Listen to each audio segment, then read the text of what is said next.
Ramadan teman-teman sekalian adalah salah satu dari rukun Islam, berpuasa padanya. Kalau anda bulan Ramadan tidak berubah menjadi baik, kira-kira pertanyaan saya, kapan anda baik?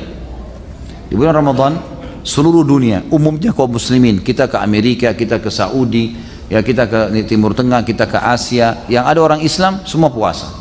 Segelintir orang yang tidak puasa, yang lainnya semua puasa. Artinya kalau pada saat itu rame-rame saja anda tidak mau puasa, kira-kira kapan akan puasa? Kalau pada saat itu rame-rame kaum muslimin membaca Al-Quran dan anda tidak ikut baca Quran, kira-kira kapan akan baca Al-Quran? Kalau Ramadan orang semua sholat tarawih teman-teman sekalian, lalu anda tidak sholat, kapan anda akan sholat malam nih kira-kira? Kalau orang rame-rame ini semua. Kalau Ramadan kaum muslimin berlumba-lumba meninggalkan kemaksiatan dan anda tidak tinggalkan, kapan anda akan meninggalkan kemaksiatan? Ini kan luar biasa semuanya, gitu kan? Saya menjelaskan Ramadan adalah bulan training yang luar biasa. Kalau ada lembaga training teman-teman sekalian, dan training itu orang rame-rame mendaftar karena alasan trainernya bagus, juga mungkin staff-staffnya bagus. Diharapkan kita mendaftar di situ, ikut training, dan kita output nanti keluar dari situ juga menjadi bagus, gitu kan?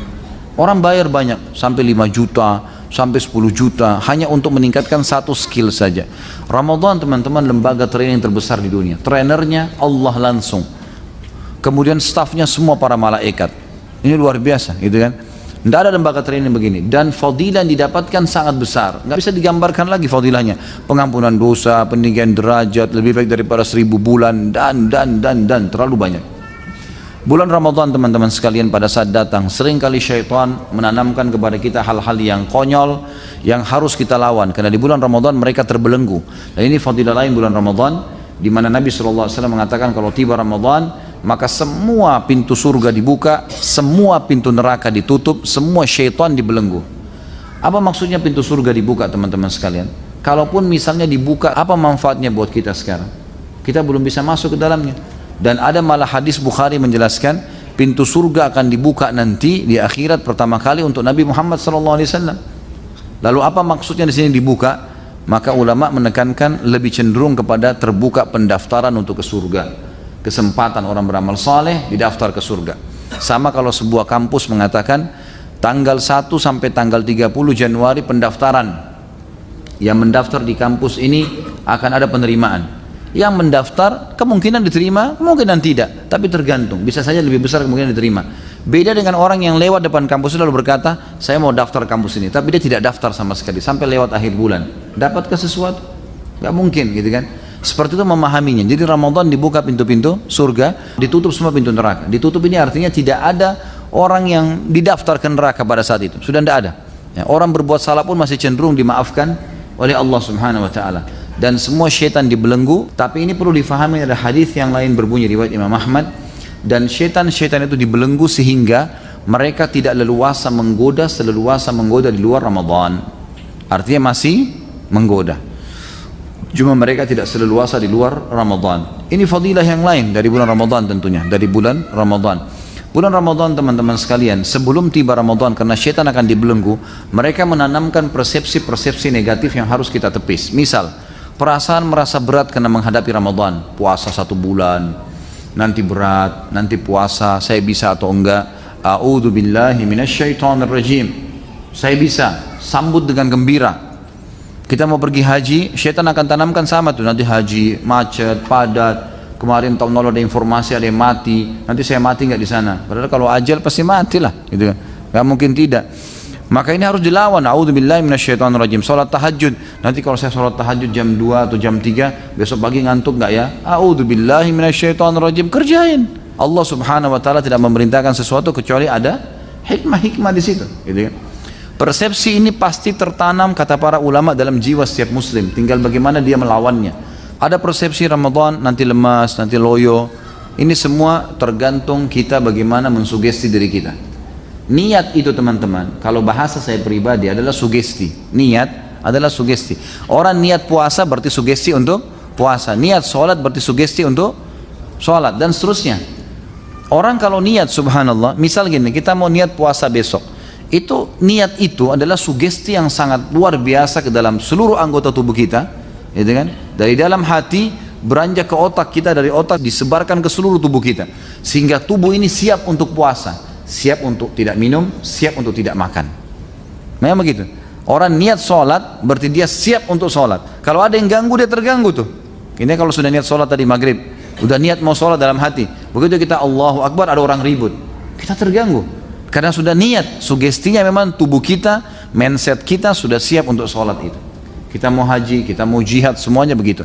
Makanya niatnya yang harus kuat di sini. Bagaimana kita melawan persepsi negatif itu dengan sugesti positif, gitu kan? Enggak, saya tidak loyo, saya tidak lemas. Kalau orang makan sahur, kemudian syaitan atau ada bisikan dalam hatinya, karena syaitan masih menggoda ya. Ini kalau Ramadan ada orang tergoda dengan syaitan, luar biasa lemahnya imannya. Karena syaitan dibelenggu. Bagaimana kalau di luar Ramadan, gitu kan? Kalau masih ada bisikan syaitan di sahur, nanti jam 11 kamu haus loh, nanti kamu lapar loh. Terus kita mengiyakan sugesti negatif itu, bisikan-bisikan negatif itu, nanti jam 11 haus benar, gitu kan? Masa kita mau dikalah sama syaitan yang bisikin nanti kamu haus, nanti kamu begini. Lain kalau kita disuruh sehari semalam 24 jam tidak boleh minum, mungkin berat.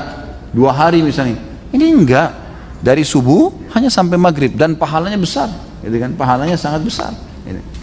Jadi di sini kita harus mentepis sugesti-sugesti negatif syaitan, lemas dan loyo, keluar dari sugesti negatif dan kita masuk kepada sugesti yang positif kita.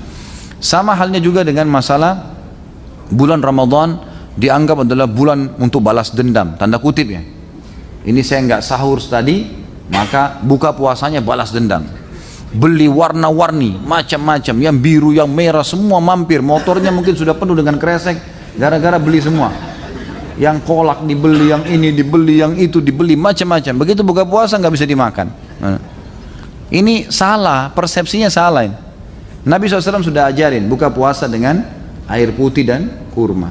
Habis itu sholat dulu, pulang jangan kagetkan usus anda karena sudah istirahat, baru kemudian makan dengan tenang, gitu kan? Baru makan dengan tenang, insya Allah nggak ada masalah, gitu kan? Jadi justru kontrol. Kata ulama, kalau orang puasa kemudian tidak bisa juga mengontrol hawa nafsu, mengatur makanan dan minuman yang masuk, ini berarti dia belum mendapatkan tujuan utama puasa, mengetahui bagaimana keadaan orang-orang yang susah di luar sana. Kita jadi tahu, makanya dimotivasi lagi. Siapa yang membuka puasakan orang yang puasa, maka akan dapat pahala seperti orang yang dibuka puasakan tanpa dikurangi sedikit pun dari pahala orang yang dibuka puasakan itu. Kita berikan sebutir kurma, segelas air, maka kita akan dapat pahala mereka. Kita akan dapat pahala mereka, gitu kan? Makanya kejar untuk membuka puasakan orang lain.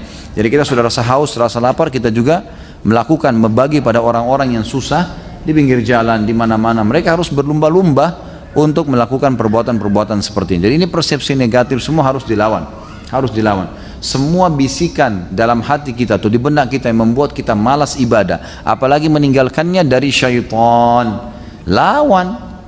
Kalau kita nggak lawan sampai kapan nih? Syaitan mau setiap hari buku amal kita kosong, gitu.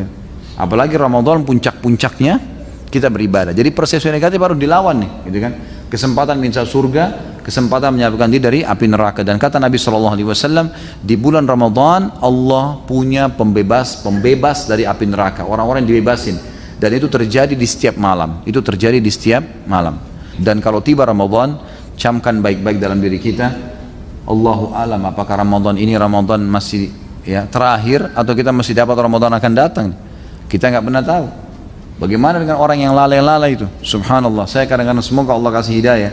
Merasa sedih kalau melihat ada saudara-saudara kita muslim naik mobil angkot ya, Ramadan sudah pendapatannya kecil, terus tidak puasa lagi. Ini kira-kira luar biasa, rugi dunia, rugi akhirat. Berapa yang dia kejar itu?